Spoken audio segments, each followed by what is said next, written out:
তো এখানে আমরা যে ইন্টিগ্রেশনটা দেখতে পাচ্ছি সেটা হলো sec two the power 6x dx। তো এটাকে আমরা ভেঙে লিখবো এইভাবে, সে sec two the power 4x into sec square x dx। এখন sec two the power 4x এটাকে আমরা এইভাবে লিখতে পারি 1 প্লাস tan স্কোয়ার এক্স সমান আমরা জানি sec স্কোয়ার এক্স। এখন এর উপর যদি আমরা হোল স্কোয়ার করে দিই তাহলে সেটা হয়ে যায় sec two the power 4x, এবং sec স্কোয়ার এক্সকে আমরা সেম রাখবো।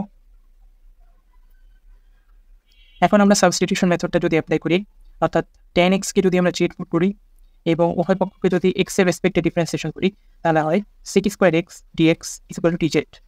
তো এই মানগুলো যদি এখানে বসাই দিই তাহলে হয় 1 plus z square whole square, এবং sec স্কোয়ার এক্স dx এর বদলে আমরা dz বসাই দেবো, dz। এখন এখানে আমরা a প্লাস b হোল স্কোয়ারের যে সূত্রটা আছে সেটা আমরা অ্যাপ্লাই করি যদি, তাহলে এখানে 1 থাকে 2z square plus z to the power 4 dz।